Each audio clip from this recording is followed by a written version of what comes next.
Yeah,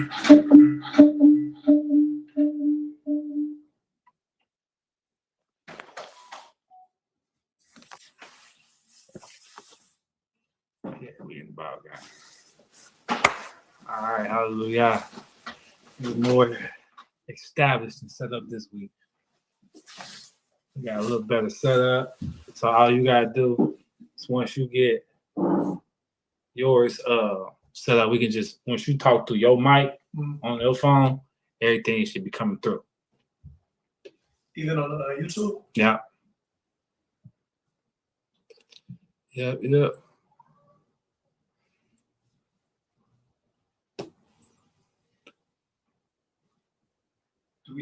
Do we need to, you already tested? My wife, she should be giving me some feedback in a second. Okay. Nava, Yeah. what you doing right now?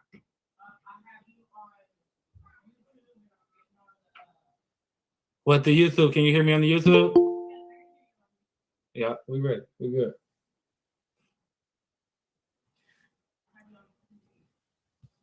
So basically, you saying, how would you know? Because her mic is on in there, but No, the door closed. she can hear it on YouTube. She's listening through YouTube.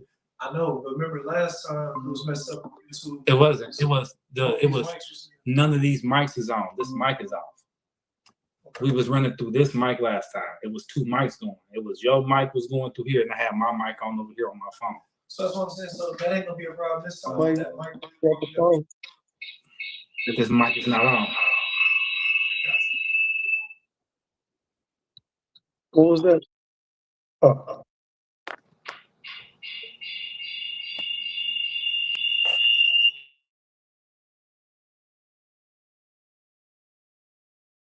Yeah, this got your mic on to turn the volume down.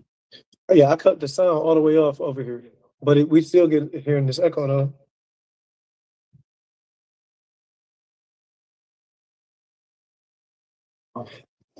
Let me try to cut. All right.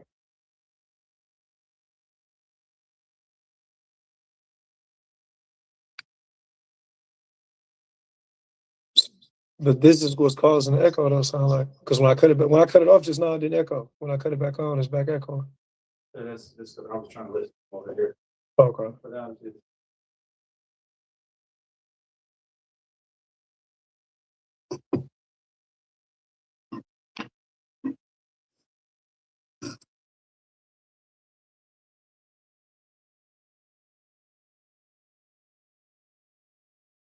Yeah, so you're the only one they can hear. They can only hear me through your mic.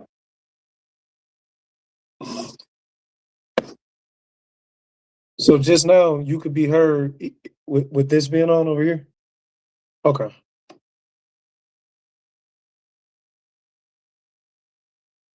Well, let us know.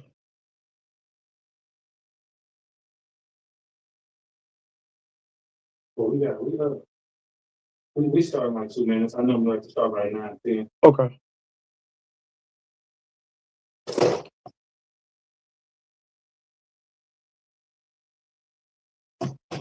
Last time, okay?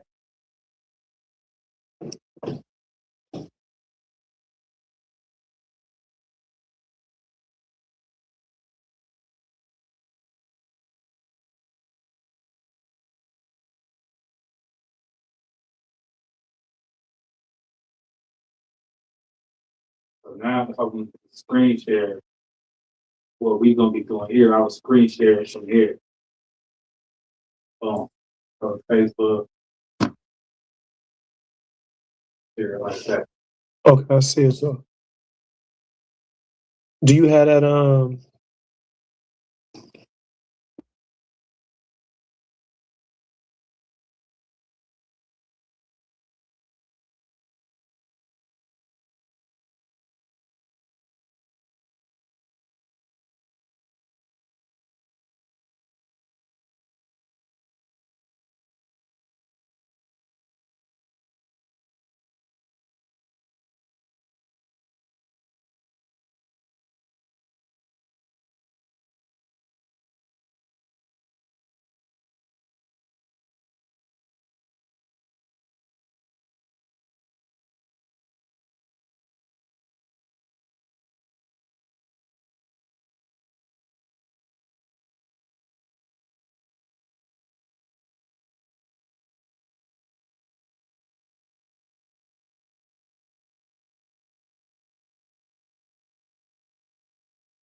Good evening, everybody. I'm Harry Hairston. All praise to the Most High. I'm happy to be back in the saddle to be break bread with everybody on this Blessed Milk Monday. Hope everybody had fruitful a fruitful day. Was able to avail through everything set before us and be able to be a beacon of light and love on our respective pathways that the Most High has brought us on before we gather this evening. So everybody. Star opening up the platform and providing a space for us to be able to break bread with one another in fellowship. If y'all remember where we left off last week, we were we were speaking about being able to identify when it's time to fight or go to war, and then understanding when it's time to wait on Yah. Because in any event, it should be our intent that we're making sure that Yah is with us. So this would entail of being able to make sure that we know that he's calling us to war, or he's going to be with us when we're carrying out what he gave us a license to do in the face of life and death attack and threats.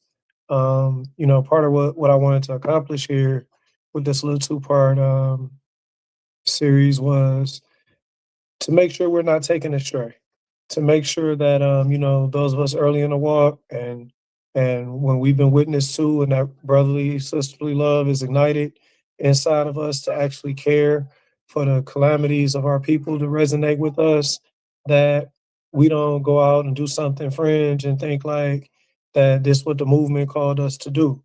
And we don't get the mentality of thinking that, oh, this is just another system of religiosity to pacify us and make us docile. Let me join up with some fringe group that allegedly which has an interest in our people, because we need to understand who we are as a people, which is Yah's people, and that he already protects us. He's a man of war. We don't have to put no steroids on the word. And at the same time, we don't have to put no sweetener, no sugar and preservatives on it either, because he also is love.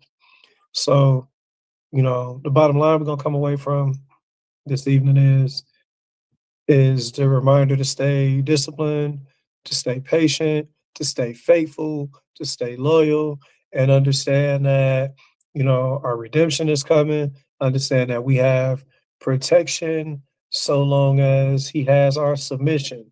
Just like we learn in our relationships with one another that duplicate the relationship with him and his son that we're the body of. Everybody knows how the man provides protection. That value is reciprocated from submission. That submission looks like our obedience to his word.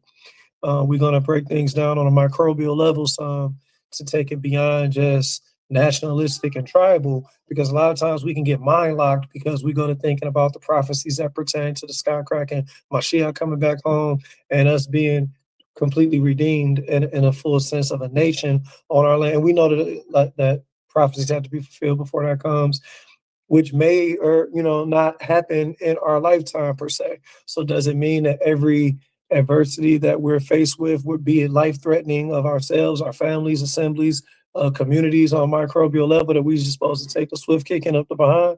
No, we not. And we can have some scriptural instances that can verify that, so we can understand and the Most High not setting us up to be no chumps. Of course, we made the sort of hardship that we endure is the fact that we even have to be confronted with such madness for just doing our duty.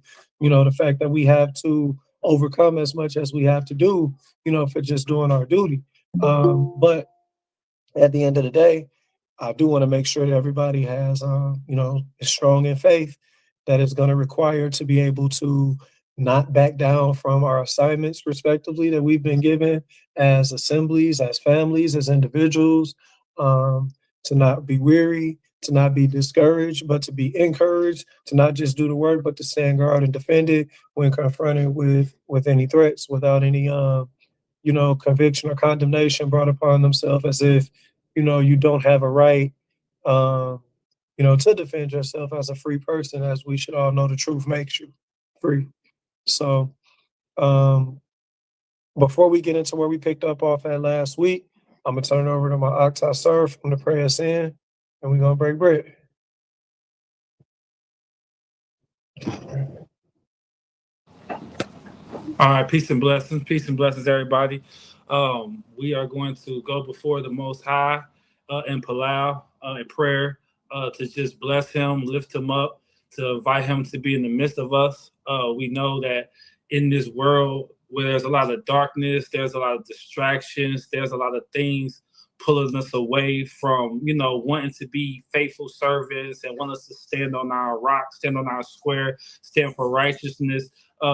This is an opportunity for us to come together and be strengthened and encouraged as we go through our day-to-day walk. Man, so I just want everybody to have their ears open, have their spirit open. If you hear something that you don't understand, that you may want to challenge, know that you can ask questions, that you can present a different point of view.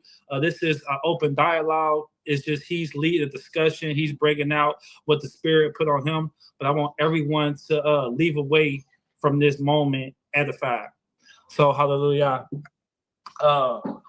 Merciful Elohim, we come to you right now, just thanking you for this moment, thanking you for this opportunity, thanking you, Father, for this time that you have set aside for your people.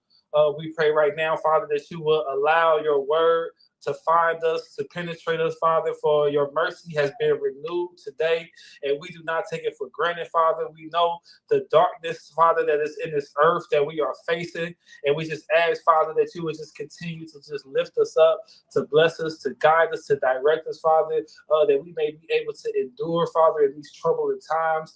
Don't let us get caught up, Father, on just these self-righteous acts, Father. Don't let us get caught up on just glorifying and magnifying and lifting ourselves up, Father, but let us be humble. Let us be meek, Father. Let us serve you with all righteousness, with all diligence, with all just purity of our heart, Father, knowing that without you, Father, we don't have a way. There is no direction, Father. We need your counsel. We need your wisdom, Father. So we cry out, Father, right now for your deliverance. We cry out for your direction. We cry out for your salvation, Father, asking, Father, that you would just show us exactly what it is that we should be doing. Father, speak to us, deal with us, Father. Let us grow in our intimate relationship with you, that we may really know you, Father, as our Father, that we may know your Son in an intimate way, that we may be considered his bride, Father. Don't let us, Father, just be out here walking in self-righteousness, Father, walking in hypocrisy, Father, but truly let your word refine our hearts. Truly, Father, let the fire of refinement refine us, Father. Don't let us be afraid to go through, Father, the things that we are supposed to go through, these trials, this healing from this trauma, Father, all of the opportunities and obstacles that face us, Father. Let us face them head on, knowing, Father, that greater is he that is in us than he that is in the world, Father, knowing that you have made us not only conquerors, Father, but we are more than conquerors, Father, so those who trust and believe in you, Father. So we will stand on your word, Father. We will not allow this world to dictate and determine who we are. We will not be afraid of men in their faces. We will not be afraid of the arrows that fly by night. We will not be afraid of the terror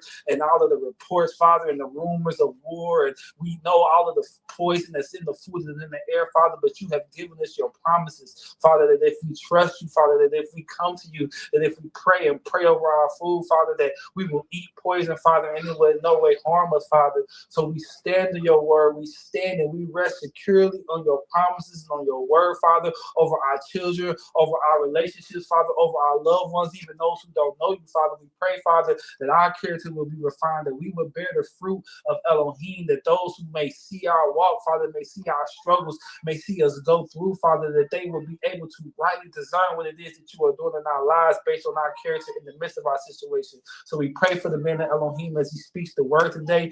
Strengthen him, Father. Let your word come forth from him like fire, Father. May your power be present, Father. May your word strengthen. May we just walk away with an understanding, feeling emboldened and empowered in your Ruach and your Holy Spirit. We thank you, Father. We give you all praise. In your Son, Yahushua's name, we pray.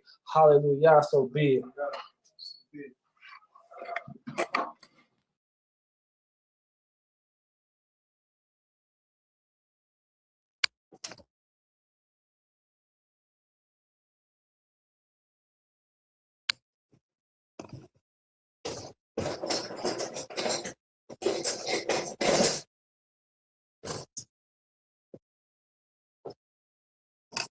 So far.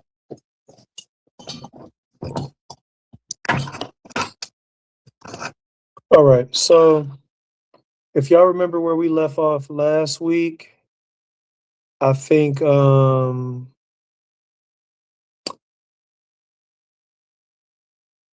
it for us now. First Kings chapter 13. We left off in First Kings chapter 13. I want to say, yeah, at the top actually. So what was going on there was we looked at a narrative involving someone who the scriptures didn't even identify with a proper noun name. It was just a title of the man of God or the man of Elohim. And we focus on the significance to this particular person that the narrative focused on as it identified him by character. Like a name in a name is one's reputation, which speaks to their character, which speaks to a pattern of consistency that they've been able to establish.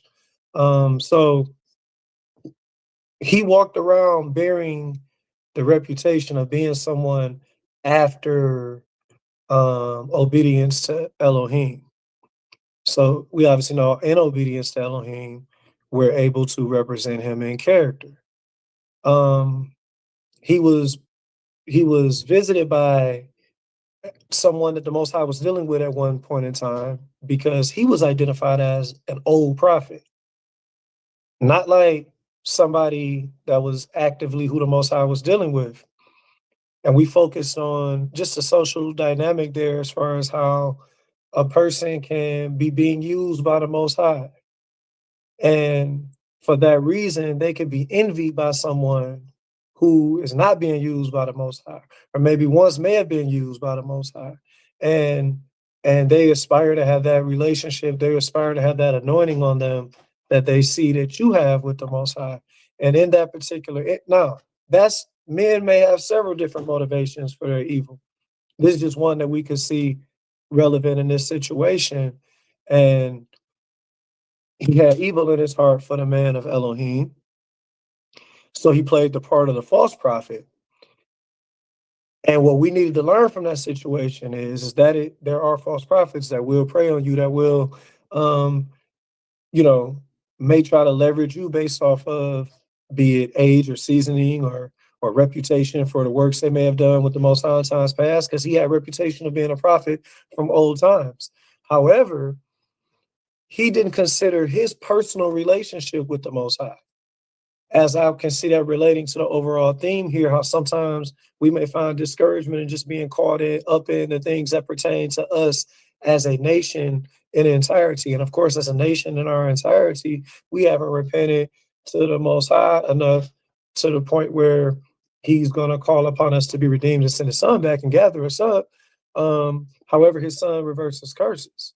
So does that mean that we don't focus on the freedom that we have in Mashiach in our personal lives, or to the extent of the relationships that we share love with one another that we should be covered by his blood in?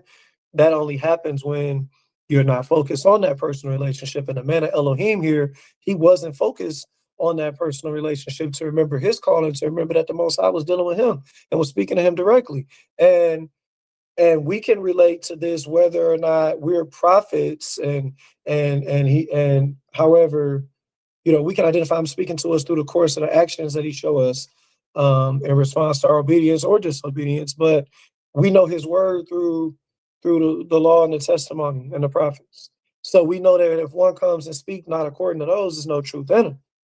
So he had the word personally before it was even, pen to paper, but he let what somebody came along to tell him, send him off course from his assignment of what the word had came to him and given to him to do.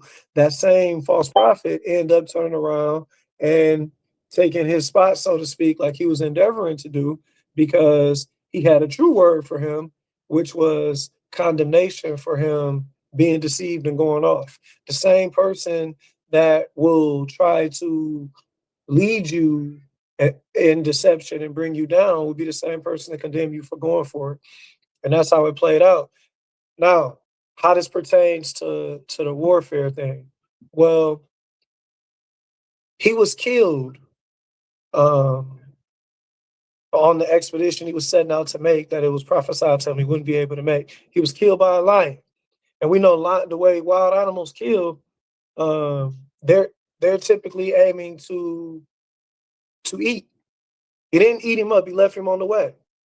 He didn't eat it was another animal there. He didn't eat that animal that was there. Like, so you could obviously identify that he was sent on mission there. This wasn't a coincidence. This wasn't fate.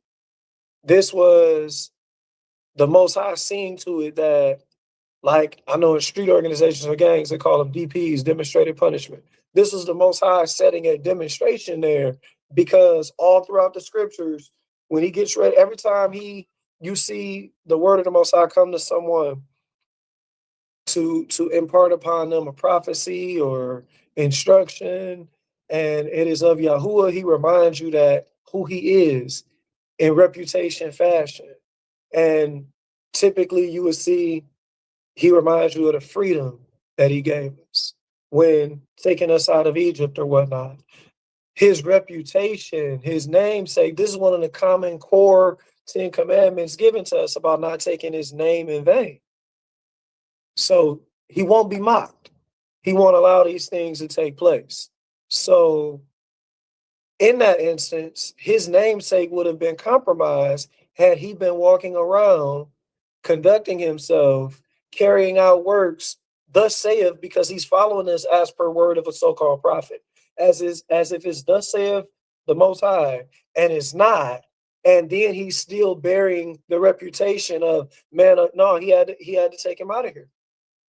He had to take him out of here for him to carry that reputation and of a name that can't be sought. So that's where we left off from. But now, as we move on, I want everybody to take a mental picture in your mind about learning from that story that the Most High will not allow his reputation to be defamed, even if it means taking you out of there. You being the apple of his eye, you being his chosen. So we know he's not a power of partiality or respect of persons. So imagine how that applies just, to anyone. Now, first place I want to take us this evening is to get into some microbial examples. We already did that one. So if y'all recall, last week we played a video from the Paul Birdson guy, who was the chairman of the Black Panther, the new Black Panthers for self-defense or something like that. They relinquished the title and now they're the Black Lions or something. Well, in any event, before all of that, he was repping a gang or a street organization, if you may, that's like the largest chapter of the blood gangs, called Pyrus. Now, if you've never heard of this, Pyrus stands for Powerful, Indestructible, Revengeful, United. Can you do us the honor of pulling up a visual that this organization would identify with?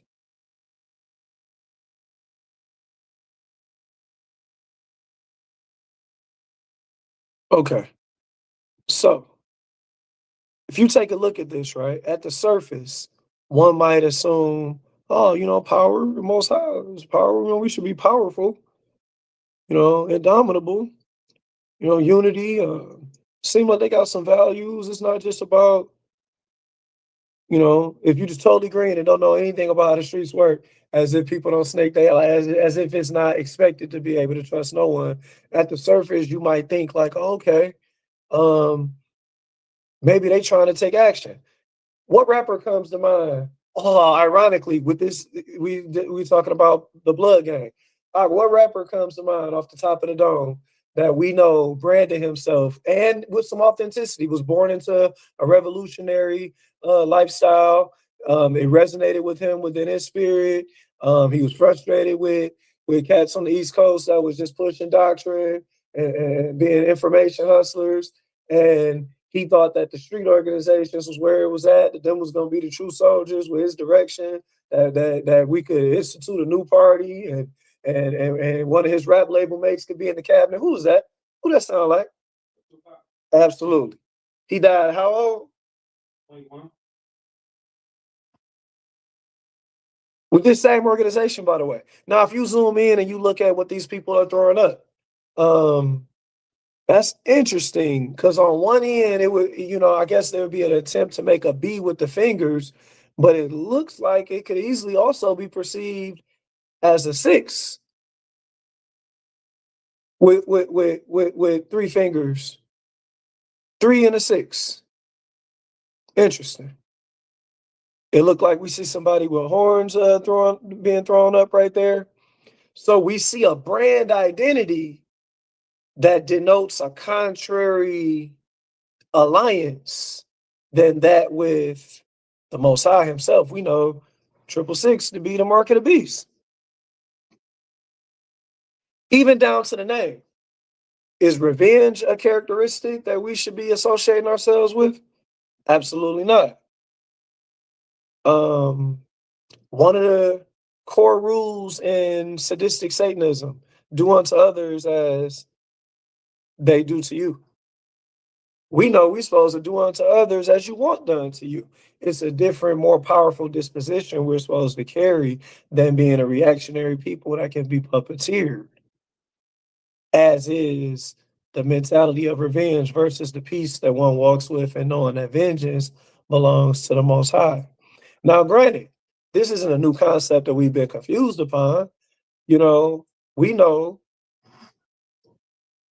our ancestors, when we still had a kingdom to speak of and we still represented ourselves as a nation, they misunderstood the eye for an eye, the tooth for a tooth, which is how matters of judgment are handled, and took this to mean go, and taking acts of revenge upon themselves in situations. And Mashiach cleared that up. If you can pull up the other one, while we on this topic, the Folks Nation. Oh man. So we see what people might identify as devil's pitchforks. Interestingly enough, though, while at the same time, as is common with street organizations, whether it's maintained in modern time or not, from the inception, they all identified themselves on a nation basis, which is why you'll be able to see various flags. They all will hold one another accountable to memorizing literature, lit as they would say for short, which is the history of their founders and the neighborhoods they derive from and these particular things. And one of the things you'll identify with the symbolism, doesn't that look mighty familiar with the core with the core symbol here in this picture? It looks like what some will call the Seal of Solomon or the Star of David, or some of us might be familiar with the Star of Remphan. Can you pull that one up for us offhand up? If you have an example, I didn't send you an example of it, but if you could just the Star of Remphan, Remphan, Remphan.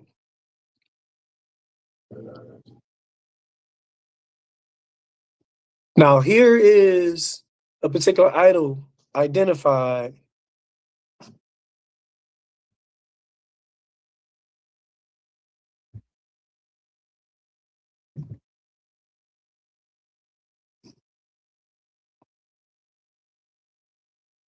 Acts chapter 7, verse 43.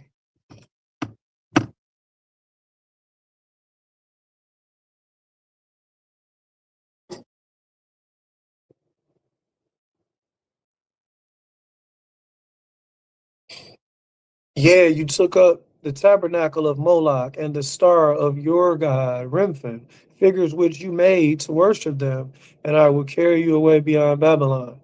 Wow, it looks just like the religious symbolism that Judaism identifies with, which has even found its way back around, because we know that is a religion predicated upon the culture of our ancient ancestors as influenced by Torah.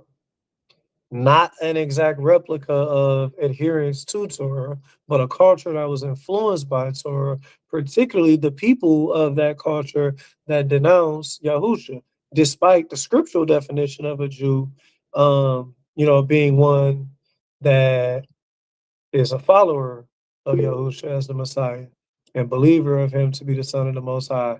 They're following after a people. So we're kind of heating up here to a concept and how one finds themselves intertwined in such a concept. And that concept being idolatry. That concept being idolatry.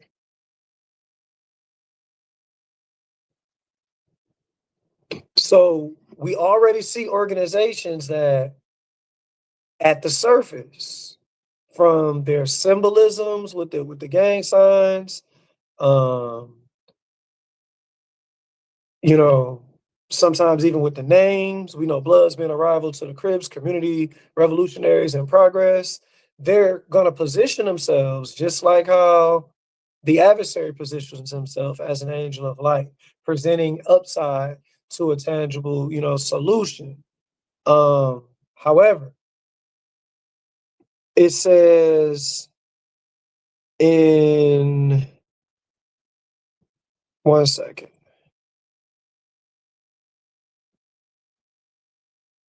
In Hosea chapter 4, verse 6, my people are destroyed for a lack of knowledge. Because you have rejected knowledge, I will also reject you, that you shall be no priest to me. Seeing you have forgotten the law of your power, I will also forget your children. So the next part we're about to go into, we're going to go into certain laws that the Most High gave us in preparation for war. And then we're going to work our way around to identifying instances, because he gave us laws in preparation for war. He gave us assurance he'd be with us, but he also gave us promise when he would not be with us, according to what terms. And then we can look at how that played out when he in fact wasn't with us, and we can identify a common denominator with idolatry almost every time, if not every time. And I want to connect that back to the concept of being in lack of knowledge and how ignorance ends up contributing to that idolatry. So let's go to Deuteronomy chapter 20, verse 8.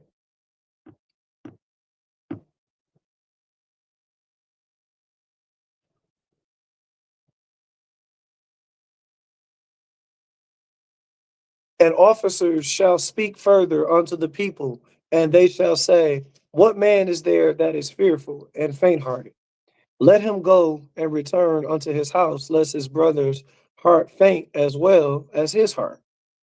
So it was law for us to send the people that were scared back home.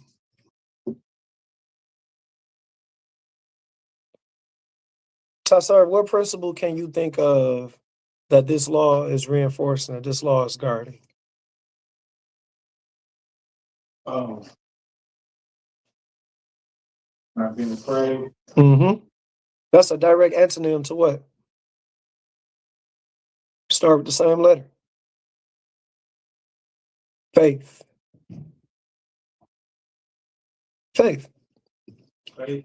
Remember, that's the chief principle salvational matter. Yeah. Faith. So how you gonna be in fear and have faith? See, it's matters of the law that the Most High searches our inward parts on. And then it's matters that those same matters being out of our jurisdiction as far as judgment go, but it makes the things he commanded to us that don't have judgment attached to them so important. Because we go to thinking that the things given to us so much only just pertain to seeing the kingdom in the next lifetime to come, as if we're just left defenseless, as if we're just left defenseless in this lifetime. And that would only seem to be the case if your relationship with the Most High is a gold digging relationship with him, such as all I have to do to get to heaven, so to speak. Or even in this dispensation time, it would have been, oh, I'm just evading judgment from man, and they weren't even thinking about the judgment to come. But either the case, if you require a fear of loss, so to speak, this isn't a fulfillment of faith in its entirety by the measure of love, which is the other chief salvational matter. As we know, love is reflected in obedience. So that's a stronger sense of faith than just that of fearing a judgment that comes. Because in this sense, we can see how us protecting something that we can't judge between one another is a direct correlation in us getting killed. I mean, on a practical level, I don't just mean on the Most High looking at our hearts that we can't measure amongst one another, seeing fearful, and then just letting us get killed. And we got a contemporary example to pull by the end of this about that too. So this was practiced in Judges chapter 7 with the legendary victory over the Midianites. Let's go to Judges 7:3. The book of Judges chapter 7 verse 3.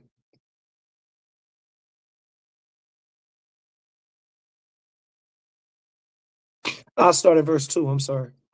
And Yahuwah said unto Gideon, the people that are with you are too many for me to give the Midianites into their hands, lest Israel vaunt themselves against me, saying, mine own heart has saved me. Now therefore, go to proclaim in the ears of the people, saying, whosoever is fearful and afraid, let him return and depart early from Mount Gilead. And there returned of the people 22,000, and there remained 10,000.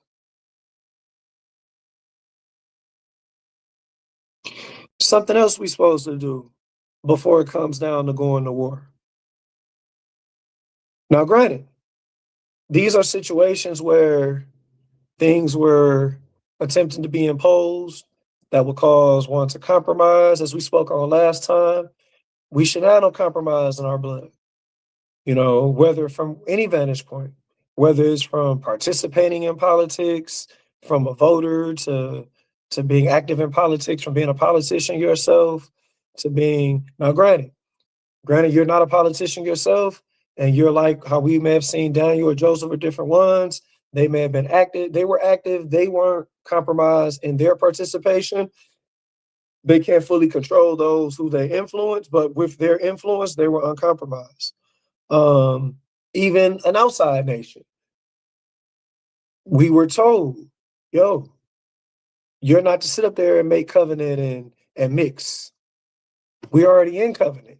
Individuals can cleave on to covenant. So someone coming along looking to absorb us or compromise us or something like that, you have to go down with a fight. So we have instances that we're about to go into, but we're given laws because there are times where he had us wage war, like when we were setting up our nation on our land against the Canaanites. But then there's other times where, you know, it came our way and there were certain things we had to abide by before engaging in it.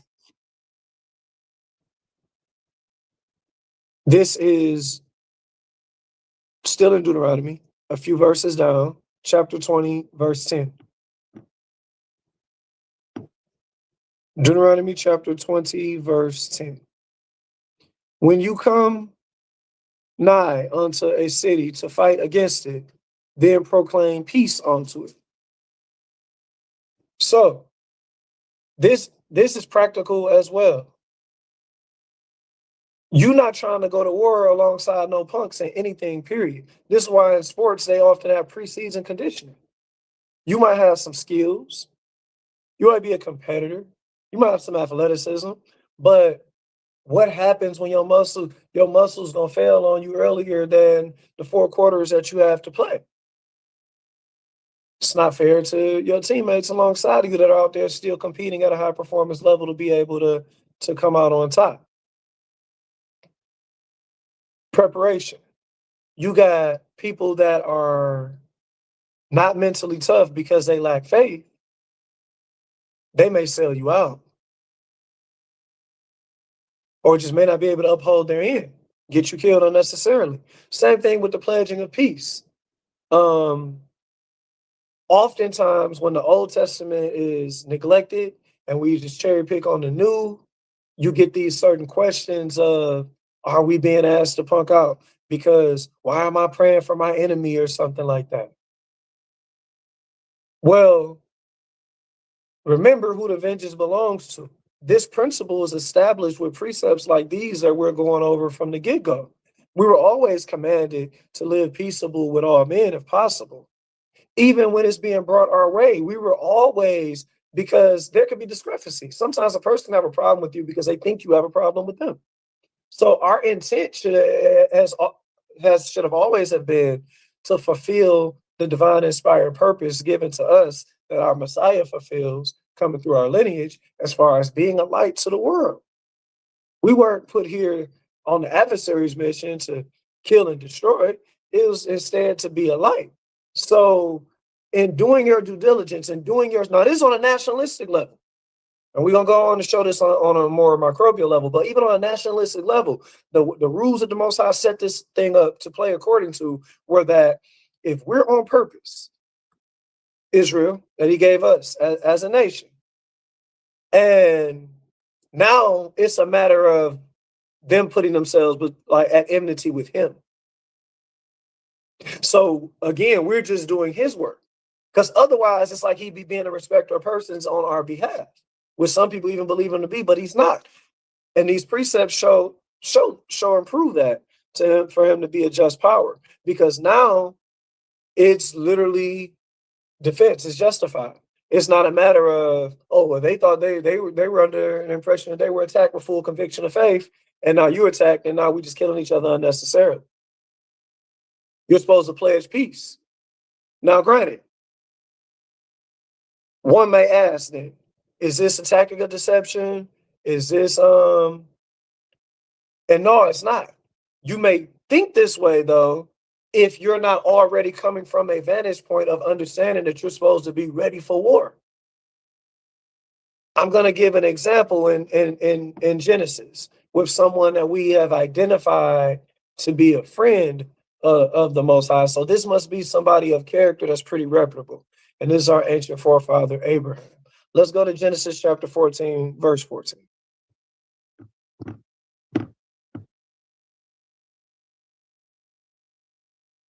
And when Abram heard that his brother was taken captive, he armed his trained servants born in his own house, 318, and pursued them unto Dan. So wait a minute. Abraham was running his house in a way where, now think about a man's house, right? A man's house may have, matter of fact, let's look at it right quick. Let's look at it. Let's go to Genesis 25, verse 1. Then again, Abraham took a wife, and her name was Keturah. Okay. So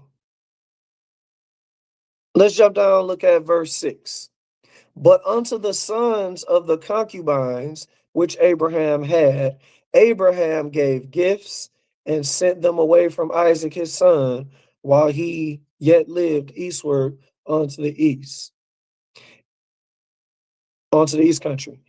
And these are the days of the years of Abraham's life which he lived, 115 years. Then Abraham gave up the ghost and died in a good old age, an old man and full of years, and was gathered to his people. And it goes on to say in verse 10, the field which he purchased of the sons of Heth, there was Abraham buried, and Sarah his wife.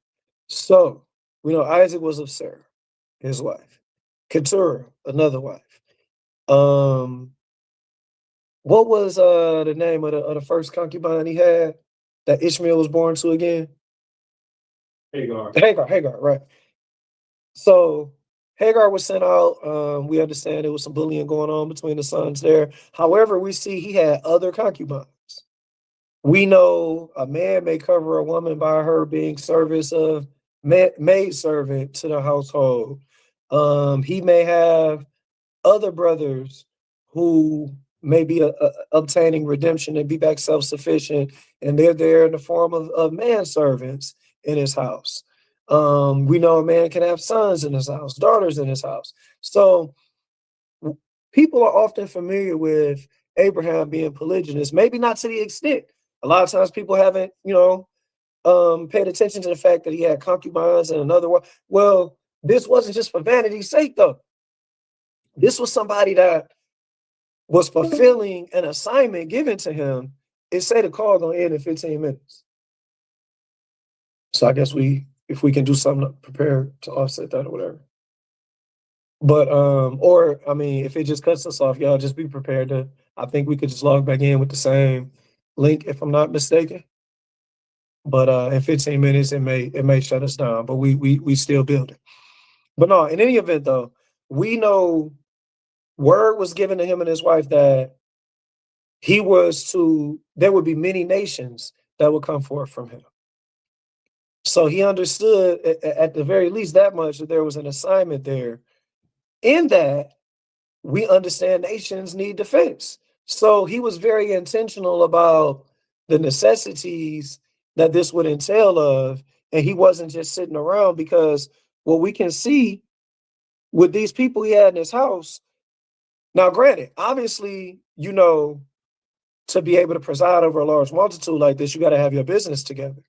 Now, this doesn't mean you're just being trick daddy dollars, so to speak, because we see reciprocity of value. Nobody's just in a man's house unaccountable to reciprocate value, as we see these people providing service.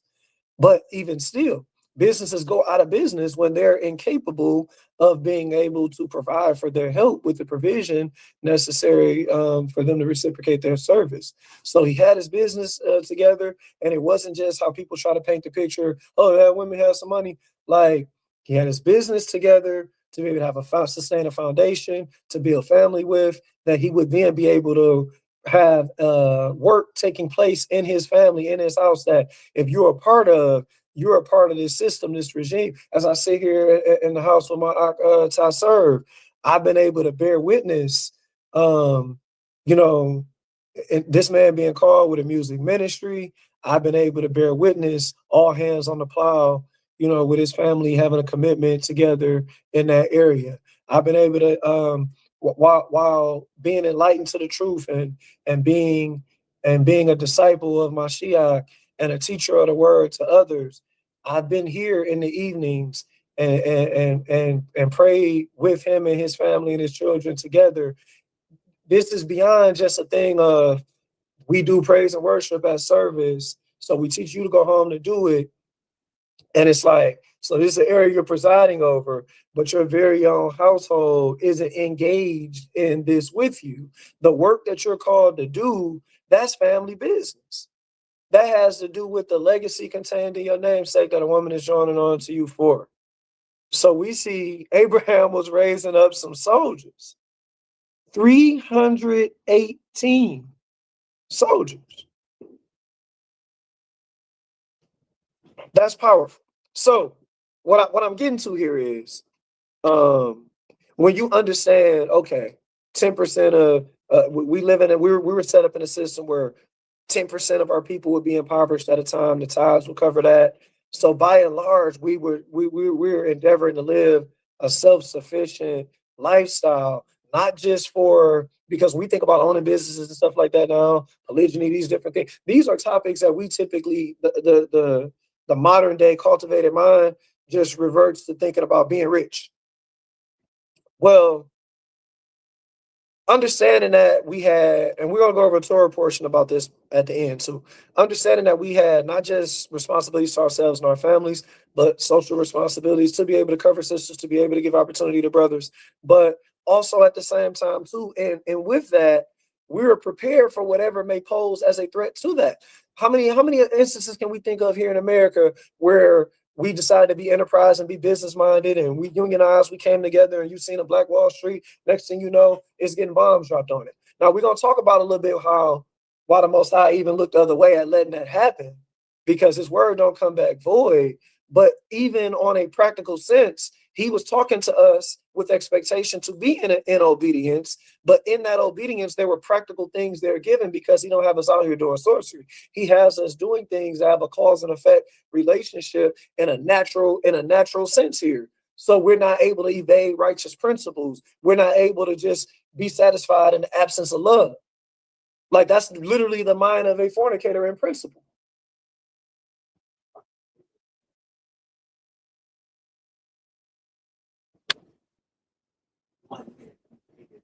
All right, let's take a break.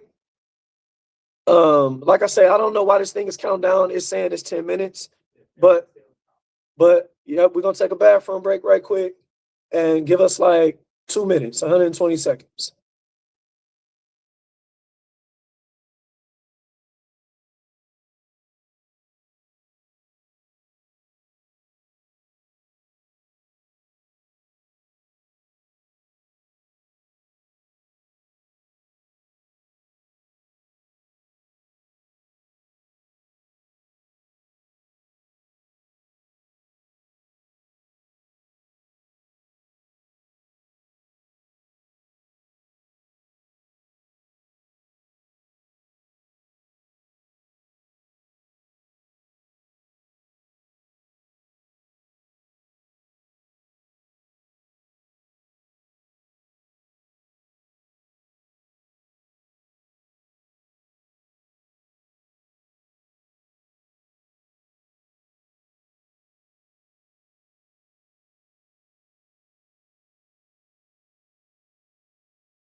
disposition that we should hold already, understanding we have a responsibility to ourselves to defend ourselves. You should definitely be ready. It says in the book of Sirach, chapter 12, verse 10, never trust thine enemy, for like as iron rusts, so is his wickedness. So I say that to say, you pledge peace, they don't accept it, Yah's with you. They do accept it. You still, maintain a guard. You still maintain a guard in understanding that, okay, they may just figure your defenses down now because you're not anticipating war because that's not what you agreed upon. So while they think they may be having to jump on you, they think they may be, doing a sneak attack or something. No, are you actually ready? Now, after going over a couple of these things prior to where I want to go into when Yahuwah was actually with us. Now, we know Egypt under Pharaoh, when the Most High had a destination for us, and we were commanded to eradicate, the nation of people that would be on our land that would be standing in the way of that. This would have actually been a matter of their judgment that he also said we would see if we violate on the land in the same ways that they violated on the land. Now, another example under Judas Maccabeus against the Seleucid Greeks under generals like Nicanor to reclaim the temple and rededicate it while standing on business in the face of deadly consequences for religious observation. This is we go on to talk about the Maccabean era, what we observed during the time of of Hanukkah, the Feast of Dedication or whatnot. Now, I want to look at a handful of victories sequentially in First Maccabees, the 5th chapter. We had a triumph over Esau, the Edomites. Judas attacked the Edomites for besieging Israel, taking Hebron, burning its towers, despoiling them. We had another victory against the Banites. He trapped these ambushers in their towers, besieged them, and burned the towers and everyone inside. Against the Ammonites, Judas fought many battles, defeated their large army, led by Timothy, and captured Jazar in his villages. Against the Philistines, we kind of had an ongoing thing with them throughout the scripts. Now this is when he was with us. After marching through Philistine territory, Judas captured Azotus, Ashdod, destroyed the altars, burned idols, and took spoils before returning to Judea. Now, let's look at times where we can identify he called us to go to war. Genesis chapter 12, 1 through 3.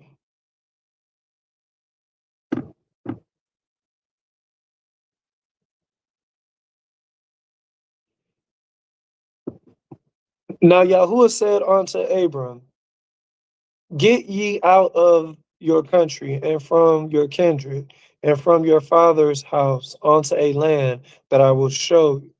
And I will make of you a great nation, and I will bless you and make your name great, and you shall be a blessing. And I'll bless them that bless you and curse them that curse you. And in you shall all families of the earth be blessed.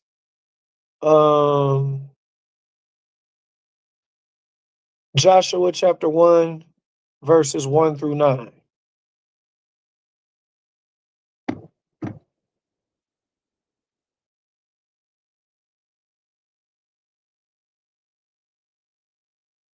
Now, after the death of Moshe, the servant of Yahuwah, it came to pass that Yahuwah spoke unto Joshua, the son of Nun, Moshe's minister, saying, Moshe, my servant, is dead. Now therefore arise, go over this Jordan, you and all your people, unto the land which I do give to them, even to the children of Israel. Every place that the sole of your foot shall tread upon, that have I given unto you, as I said unto Moshe, from the wilderness and this Lebanon, even unto the great river, the river Euphrates, and all the land of the Hitch, the Hittites, and unto the great sea toward the going down of the sun shall be your coast. There shall not any man be able to stand before you all the days of your life. As I was with Moshe, so I will be with you. I will not fail you nor forsake you. Be strong and of a good courage. For unto this people shall you divide for an inheritance the land which I swear unto their fathers to give them. Only be you strong and very courageous, that you may observe to do according to all the law which Moshe my servant commanded you. Turn not from it to the right hand or to the left, that you may prosper whithersoever you go.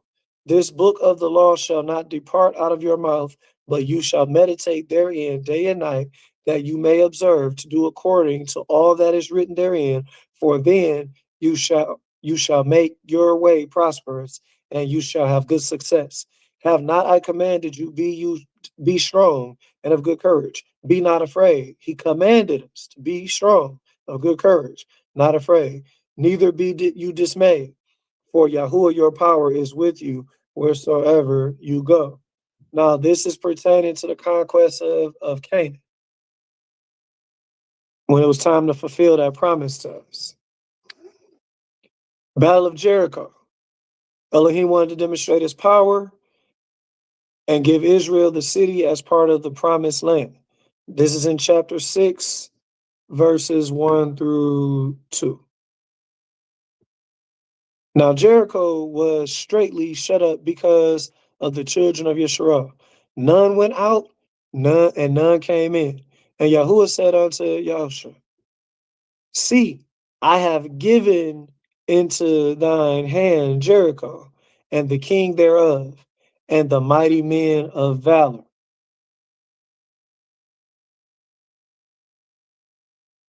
The battle against the Amalekites. Amalek attacked Israel in the wilderness. Elohim commanded Israel to wipe them out as a form of judgment. We see Exodus chapter 17, verse 8.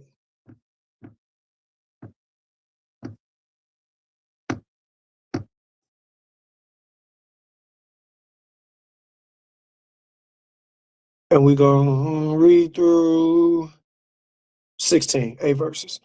Then came Amalek and fought with Israel in Rephidim. And Moshe said unto Joshua, choose us out men and go out, fight with Amalek. Tomorrow I will stand on the top of the hill with the rod of Elohim in my hand. So Joshua did as Moshe had said to him and fought with Amalek. And Moshe, Aaron, and Hur went up to the top of the hill. And it came to pass when Moshe held up his hand that Yeshurun prevailed, and when he let down his hand, Amalek prevailed. But Moshe's hands were heavy, and they took a stone and put it under him, and he sat thereon, and Aaron and Hur stayed up his hands, the one on the one side and the other on the other side, and his hands were steady until the going down of the sun. And Joshua discomfited Amalek and his people with the edge of the sword. And Yahuwah said unto Moshe, write this for a memorial in a book and rehearse it in the ears of Yahshua, for I will utterly put out the remembrance of Amalek from under Shamahim. And Moshe built an altar and called the name of it Yahuwah Nasi. For he said, because Yahuwah has sworn that Yahuwah will have war with Amalek from generation to generation. Deuteronomy 25 and 17.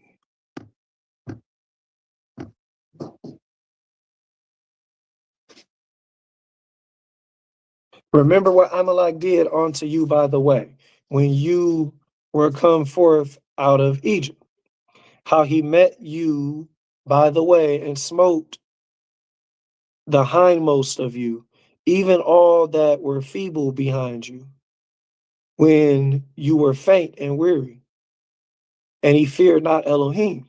Therefore it shall be, when Yahuwah your power has given you rest from all your enemies round about, in the land which Yahuwah your power gives you for an inheritance to possess it, you shall blot out the remembrance of Amalek from under Shamahim. You shall not forget it.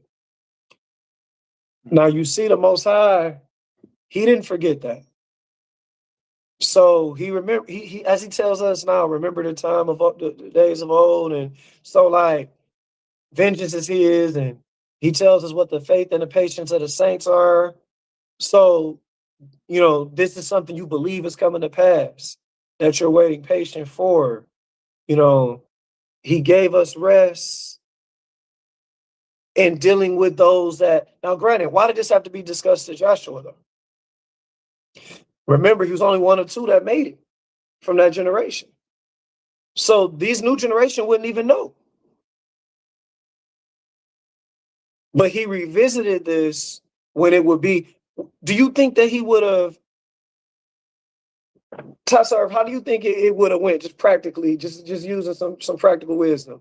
It would have went for us to try to fought this battle with the demographic that we had when we were sojourning into our kingdom. The people that it took 40 years. It wouldn't have been good. They still stuck home. They were soft and scary. They were scared of not being able to eat like they wanted to eat. Come on now. They was rather willfully choose captivity than to go through it to get to it. So he wasn't just going to call us to lead us to the slaughter, and we ain't even got it together as the collective that it would be called to do so. See, that's why what we about to get to is so important as it pertains to knowing one another we labor amongst, understanding the significance of those covenant relationships and being evenly yoked and so forth and so on. You will be tied to something to tie you down. Remember, we was told to set aside every weight and sin that so easily besets us. Some people mistake that sometimes to say like weight of sin, as if the sin is the only weight. No. The battle against the Midianites. Elohim commanded Israel to attack Midian due to their idolatry and oppression. Let's look at Numbers 25, verse 16.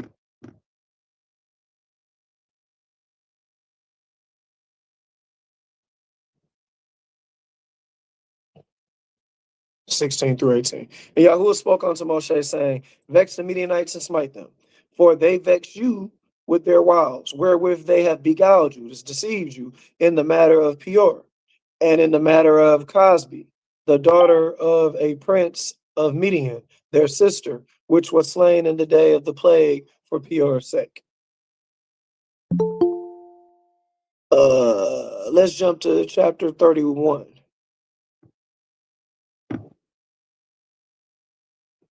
At the top.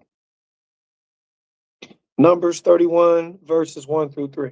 And Yahuwah spoke unto Moshe, saying, avenge the children of Yasharah, the Midianites, after shall you be gathered unto your people. And Moshe spoke unto the people, saying, arm some of yourselves unto war, and let them go against the Midianites to avenge Yahuwah of Midian. Now, check box for each of these occasions. Canaan, Jericho, Amalek, Midianites, we won in all of those. He's not going to call us to something he ain't prepared us for. Conquest of Canaan, Israel took possession of the land. Battle of Jericho, the walls came down and Israel captured the city. Battle against Amalekites, Israel defeated Amalek with Elohim's help. Battle against Midianites, Yisrael won a decisive victory under Moshe's leadership. Now, what did he promise to not be with us for? Let's get into that. What did he promise not to be with us for? Let's go to Deuteronomy chapter 31, verse 16.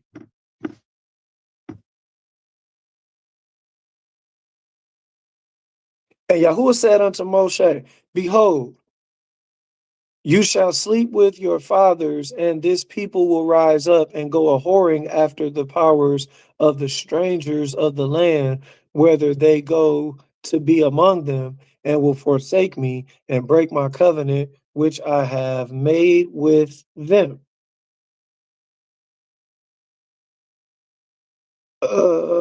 Then my anger shall be kindled against them in that day, and I will forsake them, and I will hide my face from them, and they shall be devoured, and many evils and troubles shall befall them, so that they will say in that day, are not these evils come upon us because our power is not among us?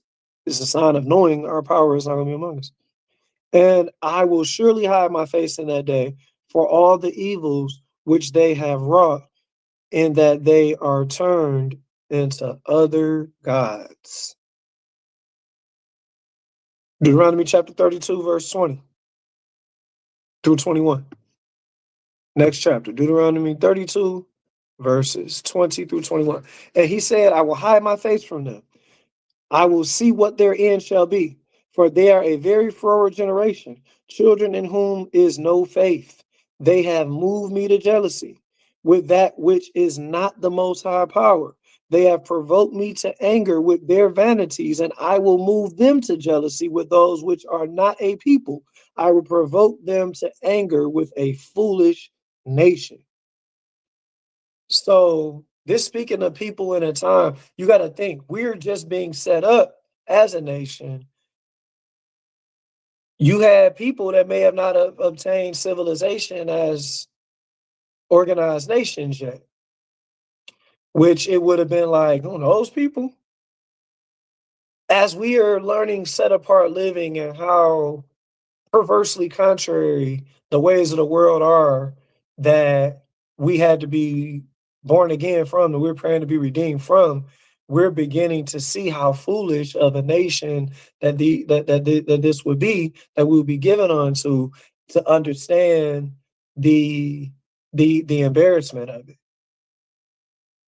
You know, we're as we look at where we at in the awakening now, right?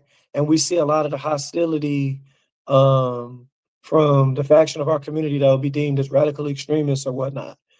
A lot of the talking points aren't wrong as far as some of the things that are focused on to redeem a sense of self-esteem amongst us as a people after having been told that we're less than human and this, that, and the third, and then understanding even things down to being told we were monkeys, but then seeing that the very people who gave that accusation would be genetically closer, just from a plus negative difference of a Y haplotype, which determines who you are.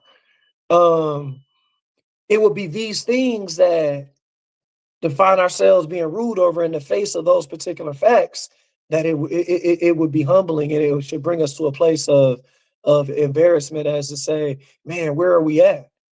But when we say where are we at and we don't want to tolerate being there anymore, where we left off last time, where it mentions in Leviticus 26, 40 to 42, it's in our submission to him that we get that protection from him through all the curses in Deuteronomy 28, 15 to 68. That's discussed, that we look to have explanation as to what we go through now in that same chapter. It all still applies. But yes, sir, hallelujah. Chapter 1 through 14, it all still applies. Again, you look at the curses given to Adam and Eve, and even though Mashiach is a curse reverser, why are women still having pain in childbirth? Where all humanity didn't repent. Just like what we are as a nation in its entirety, where all Israel hasn't repented. But you can plead the blood. You can cover your family.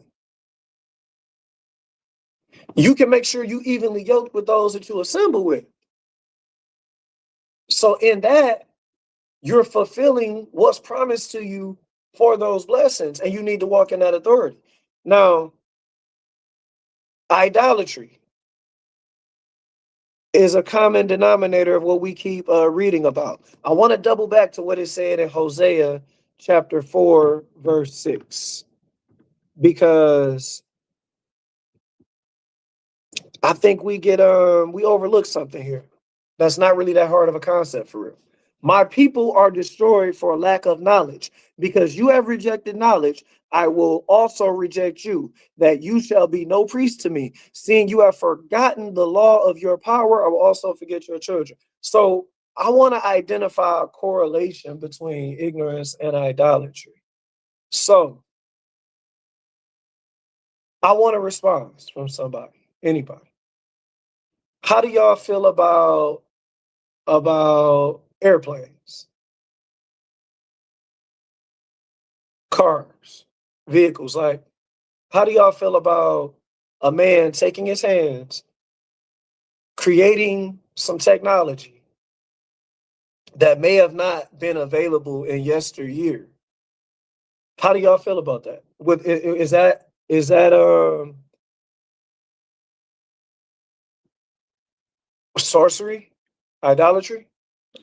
You know, I have no feelings towards it. I don't feel no type of way. I I don't feel see like a scripture commanding us to make cars or airplanes. wait, can you hear me? Billy, you trying to say something? Unmute. Yeah, I'm unmuted. Can you hear me? Oh, okay. I'm unmuted. Can you hear me? Slaki, yeah. Start All over right. if you don't mind. I didn't catch you. I actually I never thought of no type of way on it or felt no type of way about it. I thought that's just the way everything developed, through time. But my brother had an interesting take. He just said that today. He said when you think about it, we weren't supposed to have any of this stuff. Like none of this stuff's supposed to be created. If he said if Adam and Eve would have never ate the fruit, we would have never had none of this technology, no type of transportation. So it was crazy when he said it because I was like, wow, I never thought about it like that. So that's all I had on that. He brought that up today, so it's crazy that you asked that. But yeah, so that's all I had on that. And that's funny too, right? Because right now my car is down, right? And we was watching this video with the children. Would you rather? And it was like, would you rather have electricity or would you rather have a car? And it was easy to be like, I'd rather have electricity because I survive without a car. Right. Oh, Ironically. all right. So religiosity is a hell of a drug, ladies and gentlemen. I want us to look at something in 2 Timothy chapter 2, verse 15. Study to show thyself approved unto the most high power, a workman that needs not to be ashamed, rightly dividing the word of truth. Okay. So you're a workman for the most high. You're handling his word, you're rightly dividing it. Now, granted, when you're putting the word to work, this means like we're applying it practically in life now. You're helping people navigate through life with the word, basic instructions before leaving earth. So obviously you gotta know the word to do that, right? So is study the word. Hold on, wait a minute. It don't say just study the word though. It say study to show thyself approved. So if you don't mind, can you do the honors of pulling up that the picture for us, please, of the Pacific Islanders?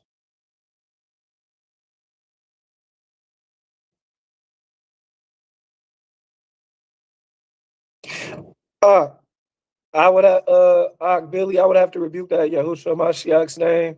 Um when we go back, when we look at the Garden of Eden, Right. Eve's response to, matter of fact, let's look at that right quick. Let's go to Genesis 3.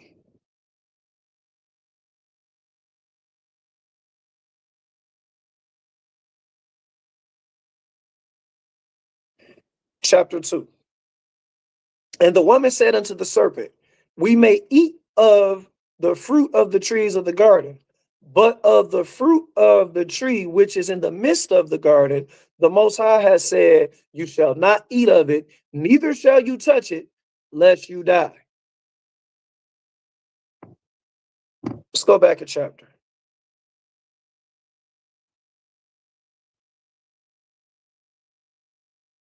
Let's go back a chapter.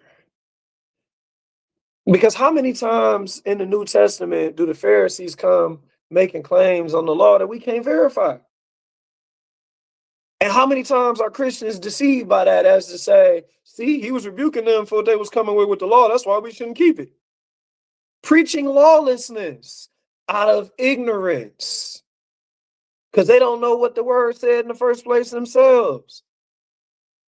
Be ye not deceived, ladies and gentlemen. Genesis chapter 2, verse 16. And Yahuwah, the Most High Power, commanded the man, saying, of every tree of the garden you may freely eat, but of the tree of knowledge, the tree of the knowledge of good and evil, you shall not eat of it. For in the day that you eat of it thereof, you shall surely die. Does it say that we shall not smell it? No. Does it say we should not look at it? No. Does it say we should not touch it? No. Interesting. So we know in Deuteronomy chapter 4, verse 2, to add to and to take away from the word is a sin. It's against our law to do such thing. But why would you tempt yourself? Oh, no. We can't eat it, right? It didn't say you couldn't pick the fruit, dissect the fruit, do a science project with the fruit. Were we not to be told to be wise as the serpents, but harmless as the doves? So this archaic, see, we earned a bad reputation for ourselves when people call believers religiotards and like we just trying to be primitive and archaic, when the Most High never told us to be such. If somebody is telling you something is written in, like for example, right? Before you would have believed that we were not to eat or touch it, 1 Thessalonians 5:21 tells you to prove all things. We're talking about what's in the word. The way you prove what's in the word, book, chapter, verse. But it didn't, it just said prove all things, period. So this goes down to any of the assertions you make, and with anything, you have to prove it to be so. I'm saying this to say scientific method has never been forbidden according to the scriptures. In fact, it's promoted. The only thing that it's written that the creation, the creator is proved in the creation. So we have to have faith in the Most High Power. Everything pertaining to that's proceeded forth from him that he's created, though, on the other hand, he withholds nothing from us. In fact, did he not say that you know not what you worship? We know we worship for salvation of Yahudim. He didn't give us so much of a blind faith. See, it's a difference in having that coming to him like a child, and you have that obedience. You know, honor thy father and thy mother. So no, I don't have my health ed degree yet, but I'll grow old and strong enough to obtain it because I'm eating my vegetables right now, whether I know why I should or not. Right? That's an obedient. That's obedience. Fear of Yah is the beginning of wisdom. Beginning of wisdom is discipline. Let's think about what we say here, though. This is a beginning. As you're starting your walk, you're now like you grow up and you get a job, you're employed, you're working, you're a workman unto him now. You know, you went to school first. You should be learning. You should be growing to apply these things in your service.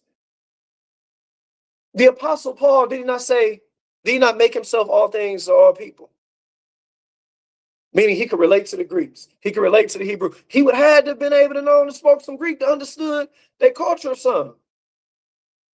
So, no, he didn't set us up to just lock ourselves in our rooms, reading our Bibles, being of no good use. He gave us this stuff literally to apply. Like, he introduced his written word to us when he was setting us up to be a nation and said, take this to govern yourselves with. He set up tribal communities and dispersed a particular tribe throughout them as the priests. That lets you know that a lot of us came into this backwards, meaning like we came into this thinking we supposed to come together as religious institutions and go out into our respective communities, you know, where we totally at the mercy of heathens that give two bits about what we talking about because they're not even in the truth. When he put the priests in the communities because we would assemble ourselves together with the people that we were functioning accordingly with already with this stuff. So we are supposed to be building, indeed, within the guides of the instructions that he gave us. We're supposed to be building to fulfill our respective purposes within the principles that are our spirituality that we practice. We know we're guarding those. We guard the law as it guards the life. So we looking at this principle. We look at because when we establish something now, I want to establish principle. What we're looking at here are Pacific Islanders. We've seen this with Andaman Islanders as well. That's where, if you ever heard the Sentinelese people, they believe in being set apart. They'll put an arrow in your behind, you try to pull up on them. They ain't messing with nobody. Now, part of the idea between this is these people perceive people from outside of their island that hasn't had outside contact. It's been very infrequent outside contact throughout their generations. They think they're the whole world. Remember the story with Lot and his daughters? The rash behavior that they took on by raping their father, getting them drunk, doing that because they thought that the world was coming to an end. These people thought the whole world where they at, that's the whole world. So you pulling up with an airplane, giving aid to them, they think this is aliens.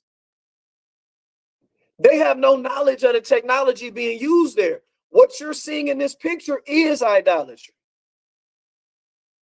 See, I'm trying to give y'all some game this evening to where we stop making these same mistakes that's being made in this picture here. Because we could look at this like, oh, you know, how could this happen because of the privileges that we're able to grow up in with the education we have or somewhat, right?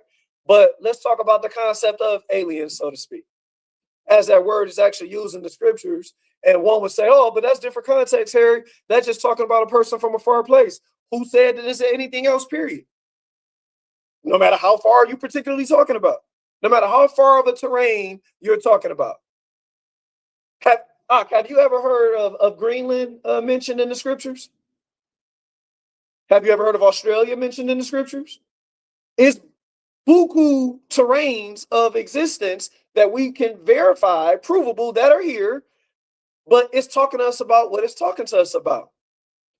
So in the event further expeditions are made, we uncover further territories, be them even outside of what we would consider Earth or whatever or whatnot, because we know what they're setting us up for right now, right? And what I'm saying is we don't got to get into it being fake or real because we already was given instruction. We already were given instruction. So I'm saying that to say it is not a new thing that people or beings that were alien to us have come to us with information, technology. That in on itself was not the problem. Us allowing them to leverage us with it, to then look to them as if they're gods, to then submit ourselves to them. This is why the Most High called us hoes for doing this, because it's really that when you look at it. How do you feel? How you feel about your sisters? Like, think about this as brothers, right? Your literal sisters, right? Little sisters, little cousins of females in the community or whatnot. How do you feel if some out-of-town dudes pull up with money, right, that they haven't seen, and some fly rides, impressing them, and now they choosing? Like, what are y'all doing? Well, this literally what happened with us. These people came from out of town in a ride, literally flying, as you would perceive a UFO to be doing, and they coming with some technology, and they coming with some literal, like we literally had this right now with the whole Anunnaki doctrine. According to records of other nations or whatnot, this has happened. According to our scriptures, we have, by us dealing with other nations, and they're dealing with whoever these people are that they believe them to be, whether you could study to see them to be aliens or they believe them to be gods, they're making idols in representation of who they claim, according to their narratives, they've interacted with. So indirectly, you're submitting yourself unto them when you do it with those people. But the scriptures never identified them. They said they're not gods. And they all to be regarded in the same way as alien. I don't care if it was E.T. himself with green skin. It was a time we hadn't seen people with white skin. That's literally how they feel when they see white people right now. And what are they doing? They sit up there and build an airplane made out of bamboo. This can't fly. They then reenact what they saw the white people doing with the walkie-talkies. What they're actually doing is a ritual cult. In ignorance to what they saw that brought them some resources, they're looking at white men as their gods. They're building idols that they associate their salvation to, like how Yahushua died on the cross and people wear a cross. They got fed from these planes. Food dropped down from these planes. So now they're making a plane to actually fly? No. So that's my point. There's a difference in, I remember we were having this conversation before. I'm sitting here with water that attests to being 8.5 alkaline. It gives a guarantee. Let's say if it was a Fiji water, which we know is a scam, it's 6.9 alkaline. It's not a full 7. If I take some lemon and spritz the water to boost the alkalinity, I'm being intentional about drinking healthy water. We're in a material realm of existence, solid, liquid, gas, plasma, cluster. It's nothing spiritual about that. I'm not in idolatry for drinking water. Lemon is fruit of seed. We've been told to drink water. Like, I'm totally within compliance.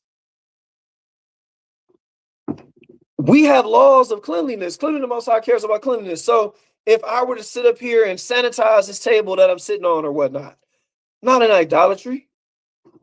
Hold on to your seats, ladies and gentlemen. If I were to take some sage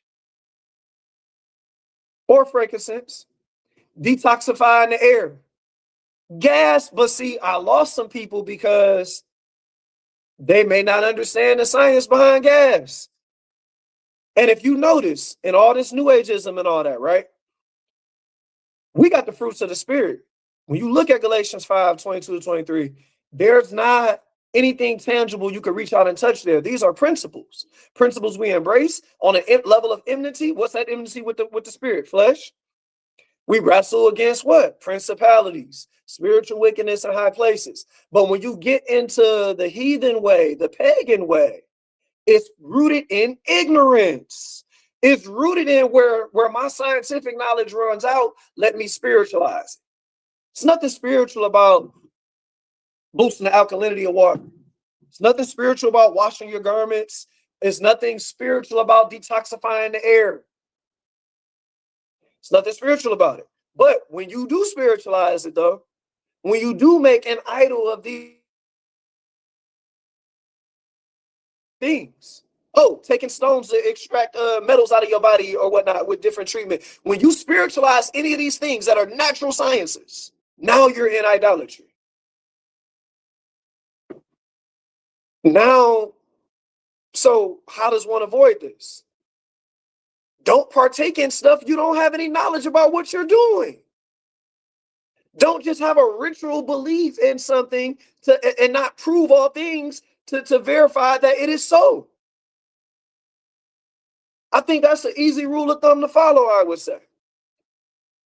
So I wanted to talk about that, son, because we bring up idolatry and often we just talk about it to a level of wherever our intellect has brought us to be. And then we might even scoff at it. Man, how is that so hard to, well, when you put it in proper perspective, it's quite easy to fall to idolatry when you're in ignorance, you're complacent with that ignorance, and you're walking according to sight at the same time too. So somebody comes with something that outruns what your knowledge is able to help you verify. Hey, I just might not be able to join on to you if I don't know what this is about. We can't deal. Because at the end of the day, I'm held accountable to a covenant that I'm locked in with already. And we got to deal along those lines. So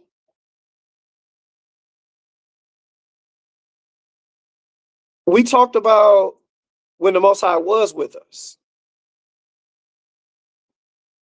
And on each of those occasions, on each occasion he called us, he was with us. When he wasn't with us, we see he had to deal with idolatry. Now, if let's talk about, remember where we started. We talked about when he was with us in the Maccabean era, right? So right after that, what happened? You had the Hasmonean dynasty. It fell after Hellenization and ultimately allying with Rome. Remember where we started this? What the issue I was saying? We don't got to worry about the Panthers that came back out and reinvented themselves were fake or not. If one of the core principles originally was internationalism, what are we doing? Judges chapter 3, verses 12 through 14 with the Moabites. Israel did evil in the sight of Yahuwah. That led on to Eglon's oppression. The Canaanites in Judges chapter 4, verses 1 through 3. Israel did evil in the sight of Yahuwah again. That resulted in Jabin's rule. The Midianites, spin the block on them. Judges chapter 6, verses 1 through 6. Israel did evil in the sight of Yahuwah, leading to Midianite oppression. The Ammonites, Judges chapter 10, verses 6 through 9. Israel served Baal and the Astartes and turned away from Yahuwah, resulting in the Ammonite attack. The Philistines, Judges chapter 13 and 1. Israel did evil in the sight of Yahuwah, leading to oppression with Philistine. The Battle of Ai is spelled Ai. Israel's defeat was due to Achan's sin, highlighting the importance of obedience. That was with the accursed thing or whatnot. Defeat at the hands of the Philistines in 1 Samuel chapter 4. Israel was defeated. The Ark of the Covenant was captured. Now, I want to tie this back to what we talked about originally when I talked about gang reputations. One of the mores I learned from Bob Travis in Detroit, he was talking about how he used a parable of how like Money Mike, let's say he played a role of the extortioner on the streets or something like that. He put a loan out and he tell you got until Friday, and then you pop up and tell him you ain't got his money, you have it Sunday, and how he kill you because he's the way that he sustains himself is off doing business where the government can't hold him down. So people have to fear his reputation that is going to be dire consequence. And we see this happens in the streets quite often. Now, when we consider our law, right? Property laws don't come with a judgment of life and death. So this is just a random type of example just of how different principles and how they contrast and how you can't serve two masters. Quite often we think about gangs, right? Some of the wisdom you should take about not getting in a gang is that sometimes it's impossible to leave. You can't be claiming the set, repping the set, and you're supposed to be in the truth. Why is that?